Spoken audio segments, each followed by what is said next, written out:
Bismillahirrahmanirrahim. Assalamualaikum warahmatullahi wabarakatuh. Selamat siang, juga selamat sore untuk yang kelas sore, dan selamat siang untuk yang kelas siang ya. Baik, hari ini kita akan mulai kembali mata kuliah sistem basis data ya, atau SIMBAD, sistem basis data. Hari ini kita akan masuk di pertemuan ke-12 ya, di mana sebelumnya kita sudah berapa kali di pertemuan 10 dan 11 kemarin sudah menggunakan ya bahasa query formal. Bahasa query formal itu sudah kita praktekkan, kita coba kemarin menggunakan database MySQL ya.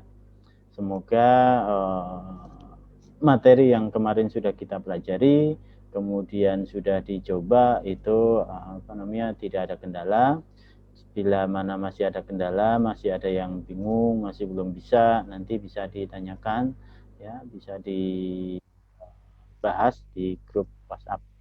Oke, hari ini kita akan masuk di pertemuan 12 itu terkait dengan basis data terdistribusi. Saya share screen terlebih dahulu. Baik, kita lanjutkan ya. Saya mau share screen terlebih dahulu sebentar. Oke, share screen. Ya, jadi di pertemuan 12 ini kita akan membahas yaitu basis data terdistribusi. Jadi data-data yang sudah ada di dalam database, di dalam MySQL itu bagaimana akan didistribusikan. Sebenarnya data-data itu tersimpan di mana. Nah, kita lihat dulu deskripsinya, basis data terdistribusi itu seperti apa ya.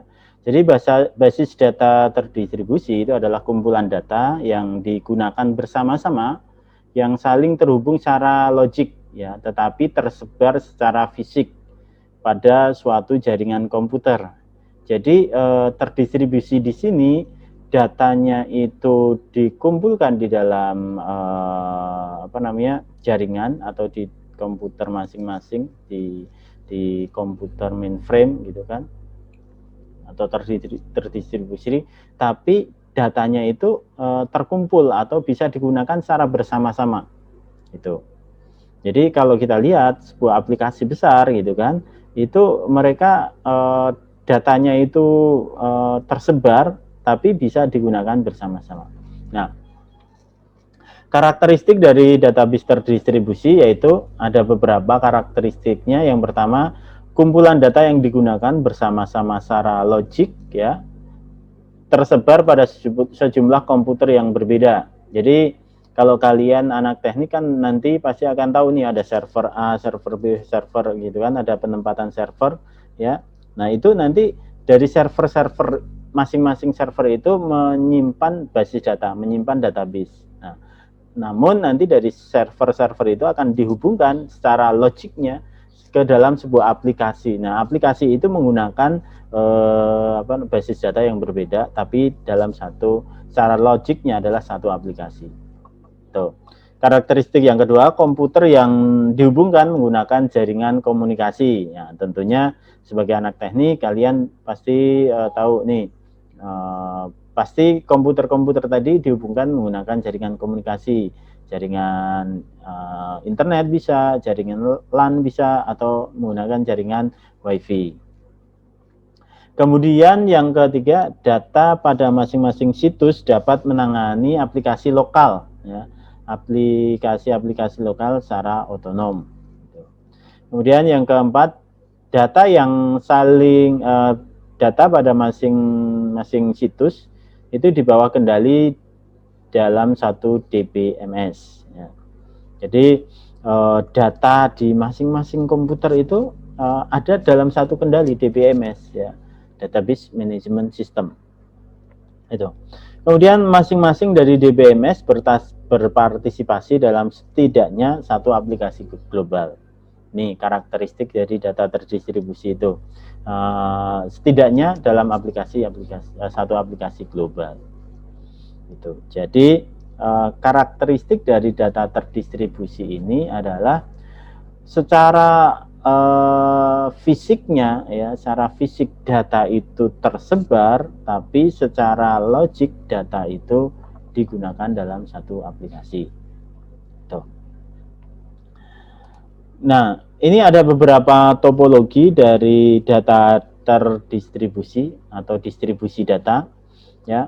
Bentuk topologi yang pertama adalah topologi full connected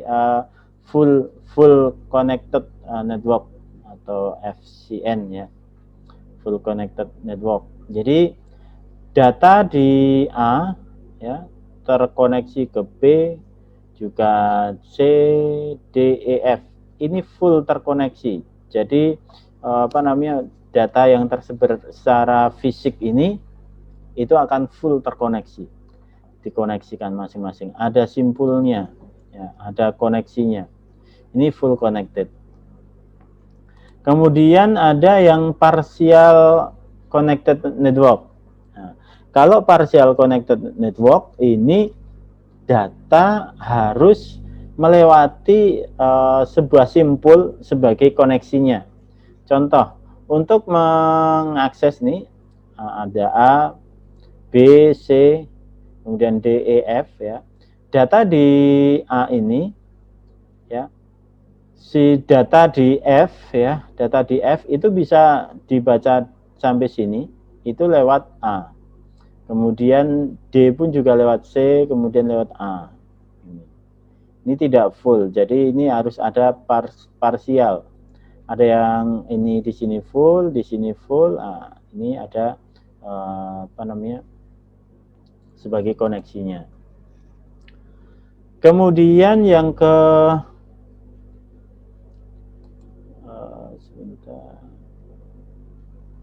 yang ketiga itu ada tree structure network. Nah, kalau topologi yang tree structure network ini menggunakan topologi seperti bentuk pohon, ya.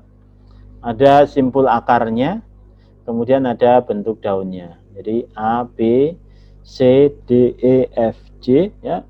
Ini dalam satu simpul, tapi kemudian C, F, G ini juga dalam satu simpul sendiri. Ya.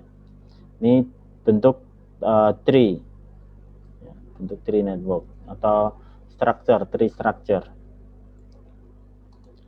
Kemudian ada yang berbentuk ring, ya, bentuk ring network. Ya. Ring network ini seperti jaringan cincin, ya, jaringan cincin. Jadi ini saling terhubung dengan terkoneksi dari A ke B ke D ke F ke E ke C baru ke A. Kalau ke ring network ini ada yang satu terputus, itu maka tidak akan bisa terkoneksi. Nah, kemudian ada topologi star network. Ya, star network ini bentuknya adalah bintang, ya, star. Jadi ada senternya. Nah, ini senternya contoh di sini C. Nah, C ini ada B, kemudian ada A, kemudian ada D, kemudian ada E. Itu star network yang kelima. Nah, keuntungan basis data terdistribusi. Jadi di sini ada keuntungan yang akan didapatkan ketika menggunakan basis data terdistribusi, ya. Yang pertama, secara alami mengikuti struktur organisasi, ya. Struktur organisasi biasanya semakin luas, semakin besar, maka datanya juga akan ikut, ya. Data akan ikut semakin luas, semakin lebar, semakin menjadi lebih banyak lah, gitu. Kemudian keuntungan yang kedua adanya otonomi lokal. Ya, jadi otonomi lokal di sini nanti masing-masing data itu memiliki otonomi masing-masing. Ya, jadi masing-masing data itu bisa digunakan untuk lokal. Ya. Nah, kemudian keuntungan yang ketiga adalah sifatnya dapat dipakai secara bersamaan. Jadi enaknya ataupun mudahnya menggunakan basis data terdistribusi ini, data itu bisa saling sharing, data itu bisa saling digunakan bersama-sama. Jadi ada apa namanya penghematan di sisi memori, sisi penyimpanan, karena bisa menggunakan data yang bersama-sama. Kemudian keuntungan yang keempat adalah peningkatan ketersediaan. Jadi ketersediaan dari basis data itu akan sangat tersedia, mudah ya. Kemudian yang kelima adalah peningkatan kehandalan, tentunya handal dengan adanya data yang tersebar itu harus handal ya, meningkatkan kehandalan. Kemudian peningkatan kinerja. Nah, peningkatan kinerja ini bisa menjadi lebih cepat, lebih smart karena datanya saling bersama-sama, digunakan bersama-sama sehingga meningkatkan kinerja. Meningkatkan kinerja tidak perlu butuh waktu lama untuk mengambil data. Ya. Kemudian yang ketujuh ekonomisnya. Ekonomis di sini adalah data, karena datanya tadi tersebar, kemudian terdistribusi, sehingga tidak perlu tempat penyimpanan yang banyak, ya, tidak perlu apa namanya masing-masing. Kalau misalnya tidak terdistribusi, karena datanya masing-masing akan menghasilkan namanya harus butuh server masing-masing yang tentunya tidak ekonomis, ya. Karena ini bisa digunakan bersama-sama sehingga tinggal bisa aja menggunakan 1-2 tempat penyimpanan. Nah, kemudian dengan menggunakan basis data terdistribusi, tentunya yang ke-8 ini pertumbuhan yang modular. Biasanya organisasi atau perusahaan itu akan yang modular, modul-modul ya, seperti itu. Ini 8 keuntungan menggunakan basis data terdistribusi. Nah, kemudian selain keuntungan, yang kedua itu ada kerugian. Tentunya ada apa namanya yang baik, kemudian ada kekurangan, ada kelebihan, ada kekurangan. Nah, kerugiannya yang pertama, perlu adanya hardware dan software ya, harganya itu biasanya software dan hardware itu mahal ya. Hardware dan software mahal untuk mengimplementasikan data terdistribusi, itu butuh hardware dan software yang bagus ya. Kemudian yang kedua, kompleksitas ya. Jadi kalau datanya mau disimpan di mana itu kompleks, perlu SDM nih tentunya. Kemudian yang ketiga kelemahannya adalah kelemahan dalam keamanan. Nah, biasanya di sini nanti ada keamanan rentan. Nah, karena datanya tersebar, terpisah-pisah, ada tingkat keamanan. Tingkat keamanan dari mana? Bisa juga dari jaringan, ya kan? Dari sisi softwarenya kurang handal untuk mengetahui adanya celah keamanan. Nah, sebagai kalian di dunia teknik itu kan bisa mengetahui, oh keamanan kelemahannya di mana? Oh hardwarenya misalnya, atau di sisi jaringannya gitu kan. Kemudian yang keempat, sulitnya menjaga keutuhan data. Nah, ini yang agak sulit karena kerugian juga di mana keutuhan data. Ya. Keutuhan data itu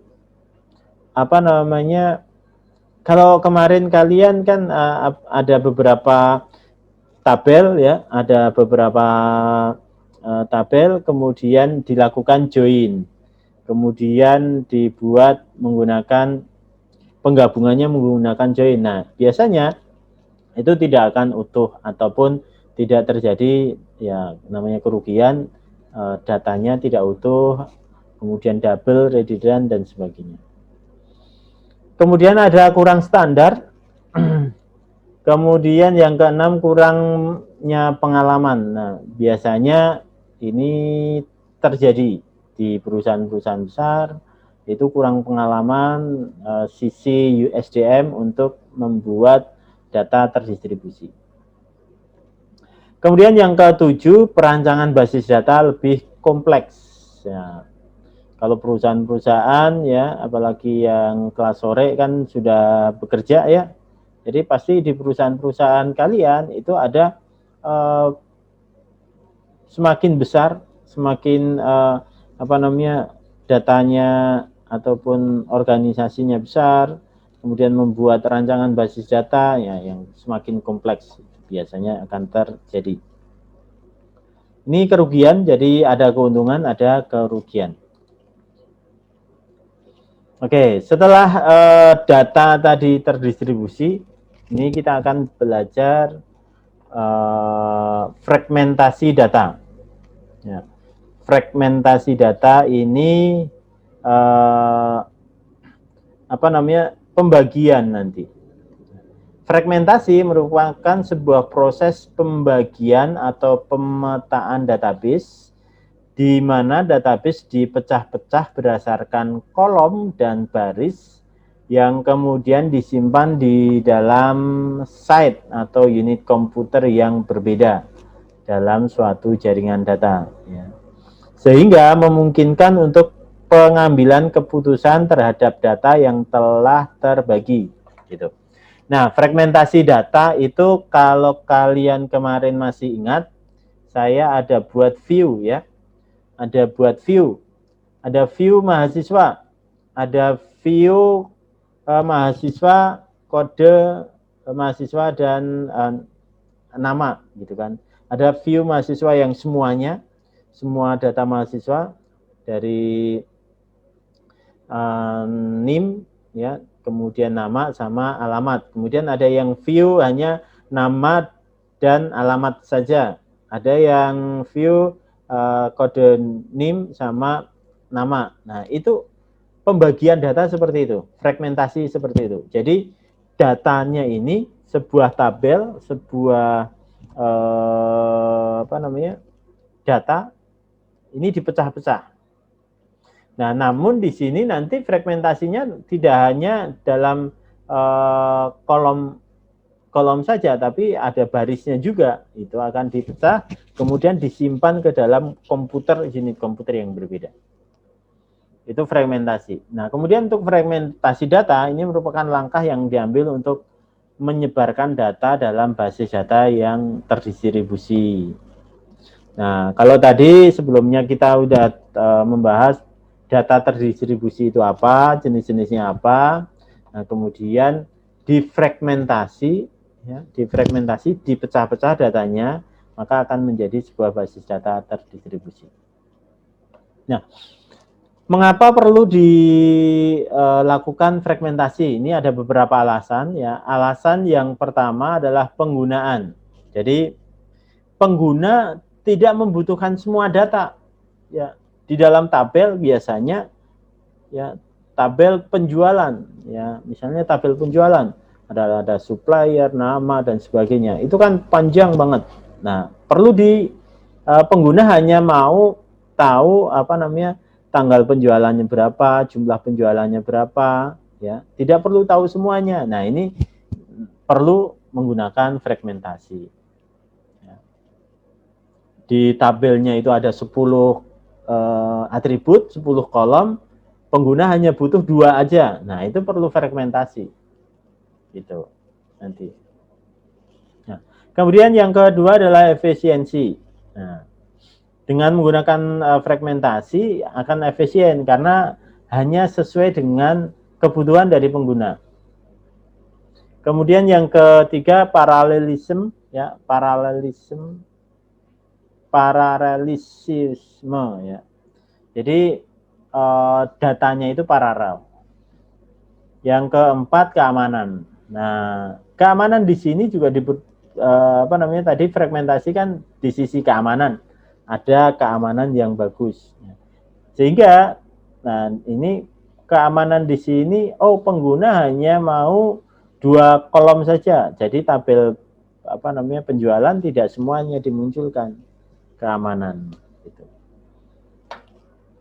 Ini alasan mengapa perlu difragmentasi. Nah, beberapa aturan fragmentasi yang harus diidentifikasi. Ini ada beberapa definisi ya yang harus peraturan yang harus didefinisikan ketika mendefinisikan fragment ya. Yang pertama kondisi lengkap atau completeness ya. Jadi sebuah data yang masih dalam bagian dari relasi utama, maka data harus berada dalam satu fragmen ya. Ketika ada relasi, pembagian data harus menjadi satu kesatuan dengan relasinya. Jadi kondisi harus lengkap, komplit ya, komplit. Kemudian yang kedua, rekonstruksi atau reconstruction. Sebuah relasi asli dapat dibuat kembali atau digabungkan kembali bila fragmen sudah dibuat. Ya, ketika telah dipecah-pecah, data sudah dipecah-pecah, itu bisa digabungkan kembali jadi fragmen. Kemudian yang ketiga adalah disjoint. Disjoint ini adalah data fragmen tidak boleh diikutkan dalam fragmen lain agar tidak terjadi redundansi data. Kecuali untuk atribut primary key. Nah, untuk atribut primary key boleh dilakukan. Nah, untuk primary key ini dalam fragmentasi vertikal ya.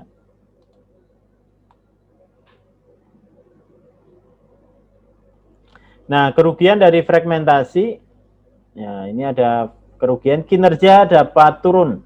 Ya. Nanti biasanya dengan adanya fragmentasi ada penurunan kinerja, karena butuh data tersebar dan butuh proses untuk penggabungan kembali.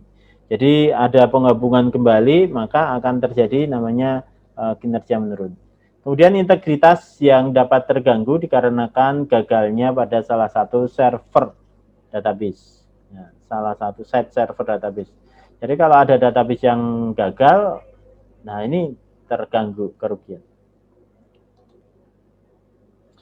Nah, kemudian jenis-jenis dari fragmentasi, ini ada beberapa jenis fragmentasi yang nantinya kalian pelajari, kalian tahu. Yang pertama ada fragmentasi horizontal.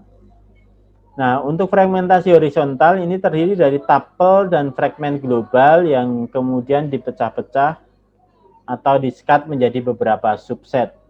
Nah, nanti kita lihat contohnya.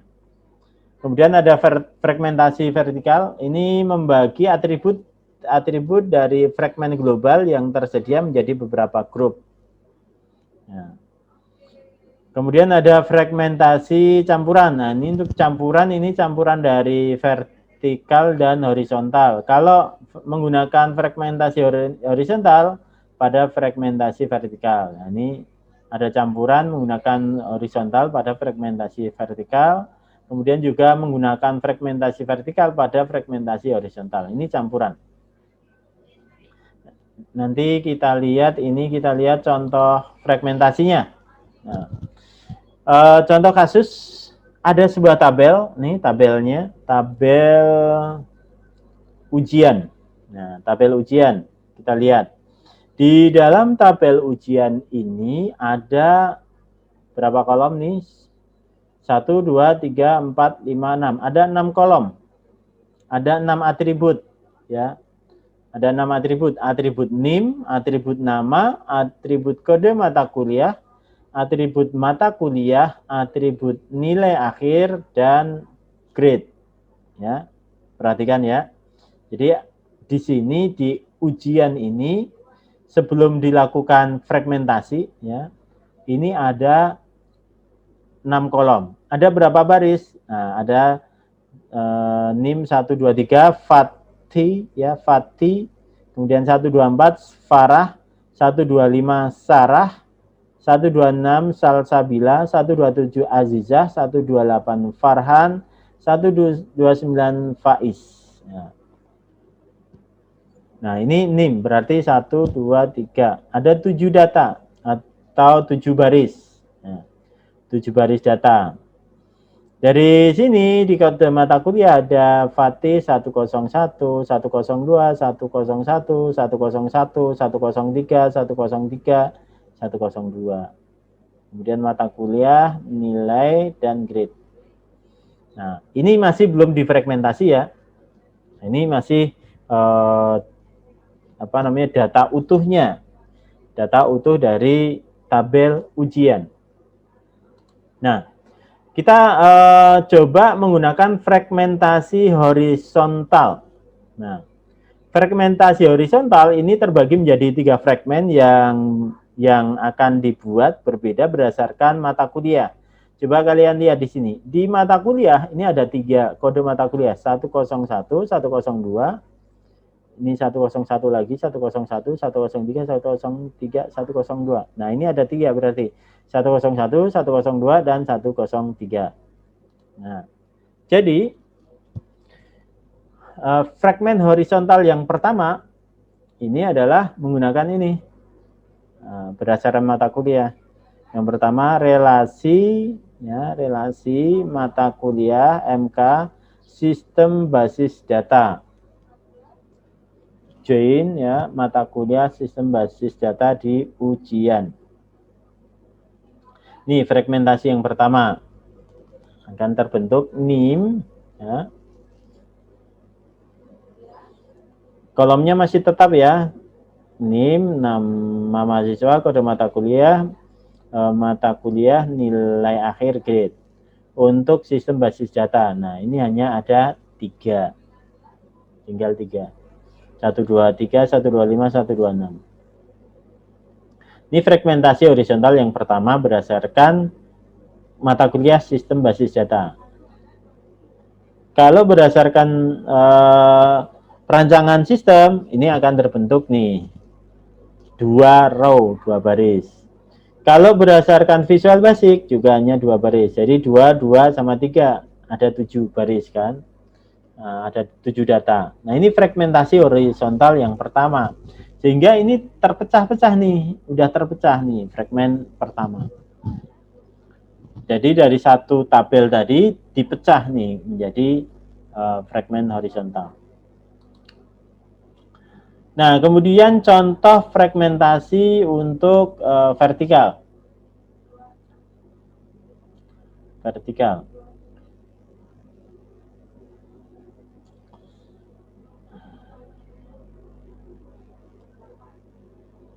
Nah, untuk fragmentasi vertikal itu dibutuhkan namanya tuple ID. Jadi tadi kan tabelnya ya.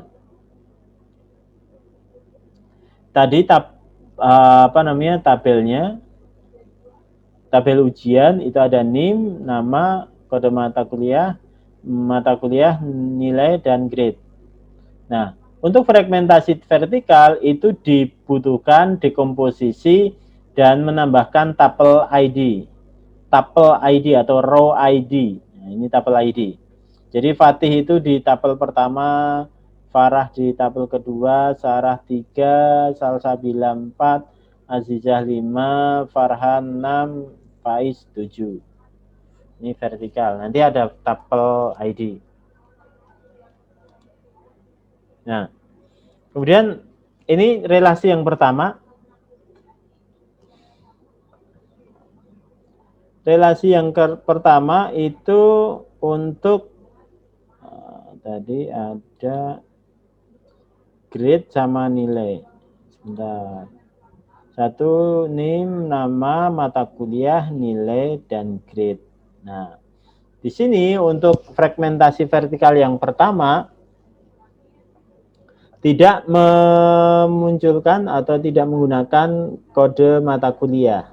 Ya, nih.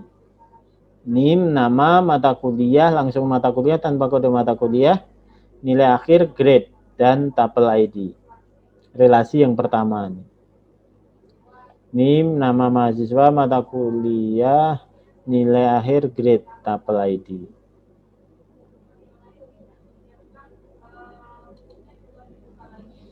Kemudian contoh fragmentasi vertikal yang kedua nih. Nah, nama dan kode mata kuliah dihilangkan. Jadi hanya ada NIM, kemudian kode mata kuliah, nilai akhir, grade. Tabel ID masih. Gitu. Jadi untuk apa namanya, fragmentasi vertikal itu hanya mengambil beberapa apa namanya kolom yang dibutuhkan vertikal. Secara data masih tetap nih tabel ID. Jadi perlu diingat bedanya antara horizontal dan vertikal. Kalau horizontal itu nanti semua data diambil semua, ya kan? Semua data itu diambil, atributnya diambil, tapi row tertentu, baris-baris tertentu. Kalau horizontal. Tapi kalau vertikal, ya vertikal, secara vertikal ada tabel ID, ada kolom yang hilang. Gitu. Nah, kemudian kalau kita menggunakan fragmentasi campuran. Nah, fragmentasi campuran di sini contohnya fragmentasi campuran yang pertama adalah untuk relasi 1A nih. Ini campuran horizontal ke vertikal ya, campuran horizontal dan vertikal.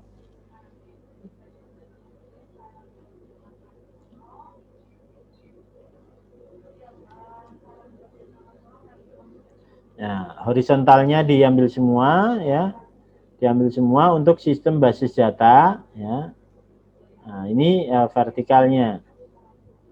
Vertikal yang pertama tadi nggak ada kode mata kuliah kan, vertikalnya hilang. NIM, nama, mata kuliah, nilai akhir, grade, tabel ID. Kemudian contoh yang kedua ini untuk perancangan sistem ya, sama perancangan sistem, grade, tabel ID. Untuk 1C ini ada Azizah Farhan ya, grade ID. Oke, nah itu tadi penjelasan terkait dengan fragmentasi, baik itu fragmentasi horizontal, vertikal, dan juga campuran. Nah, tugas untuk hari ini, silahkan kalian buka kembali di pertemuan kedua, ya, terkait analisa kasus perpustakaan smart. Ya, masih ingat ya, perpustakaan smart. Nanti buat fragmentasi horizontalnya, vertikal, dan campuran. Kalau masih belum ingat, saya munculkan terlebih dahulu. Nah, ini analisa kasusnya seperti ini. Di pertemuan 2, nanti kalian cek lagi pertemuan kedua. Di analisa kasus, ini perpustakaan smart adalah perpustakaan umum yang anggotanya adalah pelajar, mahasiswa, dan masyarakat yang didirikan oleh Wali Kota Jakbar. Keberadaan perpustakaan ini ada di Jakbar. Nah, prosesnya, setiap calon anggota yang akan menjadi anggota harus mengisi formulir dan membayar biaya administrasi 10.000. Nah, calon anggota menjadi anggota. Kemudian setelah menjadi anggota, si anggota ini boleh dapat ataupun diberi pinjaman, boleh meminjam buku maksimal 3 buah buku. Ya. Jadi setelah menjadi anggota, kemudian boleh meminjam buku dengan maksimal 3. Ya. Kemudian untuk masa peminjaman itu hanya 7 hari atau 1 minggu. Bila lebih dari 7 hari, maka akan ada keterlambatan pengembalian, akan ada denda. Kalau dendanya itu terlambat aja, berarti bukunya lengkap, maka akan dikenakan biaya keterlambatan perharinya Rp500. Itu kalau lengkap ya, lengkap. Berarti terlambat sehari 2 hari itu Rp500 aja, tanpa melihat jumlah buku. Kemudian kalau yang kedua, bila denda buku bila rusak, ya. Bila bukunya rusak, yang dipinjam itu rusak, maka dikenakan biaya revisi buku setelah ada perbaikan, kemudian dilakukan ini dendanya. Nah, biaya dikenakan setelah buku diperbaiki. Berarti masing-masing buku, kalau tadi pinjam 3, misalnya ada 3-3-nya rusak, ya harus kena sanksi 3-3-nya ini, ya kan? Kalau pinjam buku 3, kalau bunyi cuma 1, ya berarti 1 aja. Kemudian yang ketiga, aturannya denda buku jika hilang. Nah, kalau misalnya pinjam 3, ternyata yang 1 hilang, yang 2 dikembalikan, ya yang hilang aja yang harus dikenakan denda. Kemudian ada perpustakaan ini pun juga menerima sumbangan dari donatur. Bagaimana cara membuat atributnya ataupun entitinya? Nah, kita lihat analisa kasusnya, buat enterprise dari perpustakaan smart, kemudian tentukan entitas yang diperlukan. Nah, ini kalian lihat lagi di tugas yang pertemuan kedua, ya. Nah, ini saya munculkan, saya beri contoh. Nah, ini saya sudah buatkan contoh di sini untuk perpustakaan smart. Nah, tadi kan ada anggota, ya kan? Anggotanya siapa aja? Bisa pelajar, bisa mahasiswa, bisa masyarakat. Maka ini saya buat entitas anggota. Entitas anggota ini ada kode anggota, ada nama anggota, ada alamat, ada kota, ada status. Nah, status di sini apakah pelajar, apakah mahasiswa atau masyarakat umum. Nah, kemudian tentunya di dalam perpustakaan ada buku. Nah, buku itu ada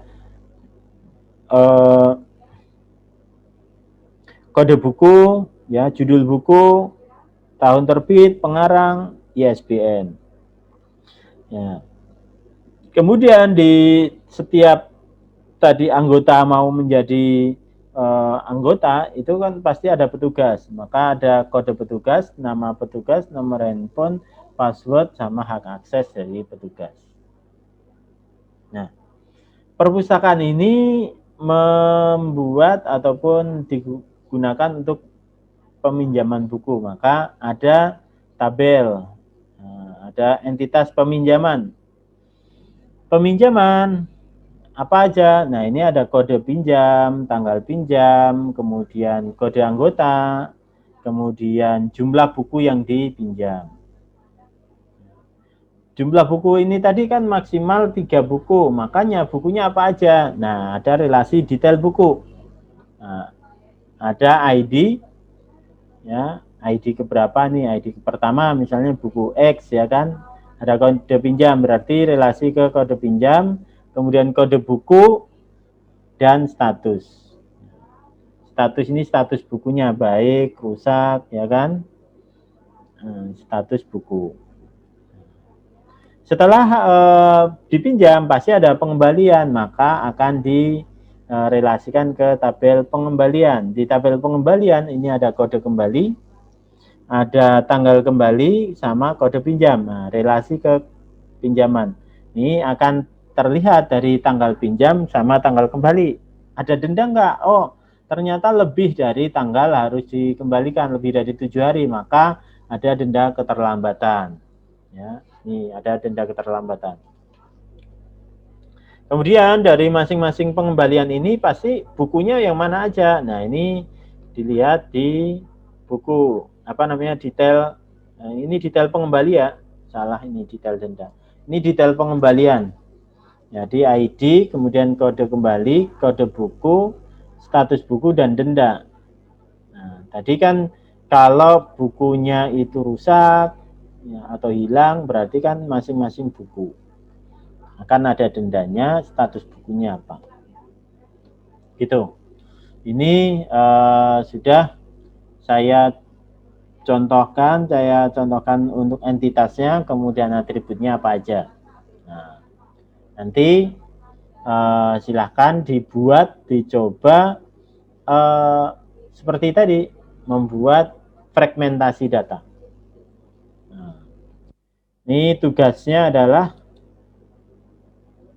fragmentasi data. Jadi buat lagi fragmentasi data untuk horizontal, vertikal, dan campuran.